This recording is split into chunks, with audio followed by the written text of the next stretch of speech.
My boss said I'd never see my Tess again if I maternity leave. Now I am his company. When I discovered I was pregnant with twins 5 years ago, I should have been overjoyed. Instead, I felt sick with anxiety, not because of the babies, but because I knew exactly how Richard, my boss at North Star Collingings, would react.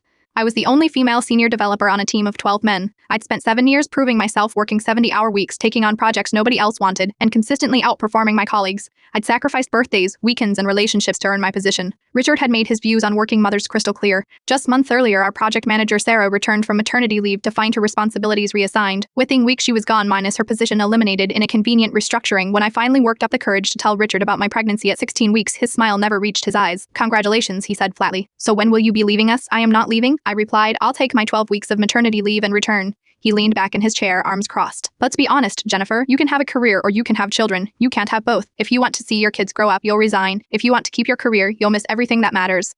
My hands trembled as I walked back to my desk. That night, I couldn't sleep. I was a soon-to-be single mother of twins with a mortgage and student loans. Resigning wasn't an option. Neither was missing my children's lives. The next morning, I made 3 decisions. I would document everything. I would work smarter, not harder. I would find a way to never need this job again. For the next 5 months, I recorded every conversation with Richard. I tracked every project I completed, every deadline I met, and every compliment from clients. I built a private portfolio of my work and started freelancing on weekends, banking every dollar. Most importantly, I identified North Star's biggest weakness, their outdated project management system. It was costing them thousands of hours in inefficiency, but Richard refused to upgrade, calling it unnecessary spending. Nights and weekends, between doctor's appointments and prenatal yoga, I coded a streamlined system specifically designed for development teams like ours. I didn't tell anyone 2 weeks before my due date. Richard called me into his office. "We've decided to outsource your projects during your leave," he said. "We can't guarantee your position will exist when you return." I nodded calmly, thanked him for the heads up, and waddled back to my desk where I sent 3 emails. 2 are documenting this conversation and attaching all previous documentation to a lawyer specializing in workplace discrimination, to the company's 3 biggest clients, who I'd been personally servicing for years.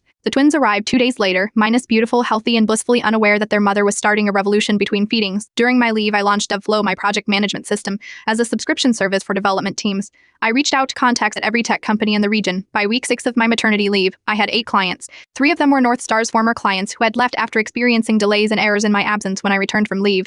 Richard was waiting with termination papers claiming poor performance and client dissatisfaction. I slid my lawyer's business card across the table. "We should include her in this conversation," I said. The settlement was substantial enough to fund DevFlow's growth for a year. By my twins' 2nd birthday, we had over 200 clients and a team of 15 developers, minus including Sarah and 4 other parents working flexible schedules. Last month, when North Star Collingings faced bankruptcy following years of mismanagement and client exodus, I placed the winning bid to acquire their assets and client list. Yesterday, I walked into Richard's former office, now mine, carrying a framed photo of my twins to place on the desk.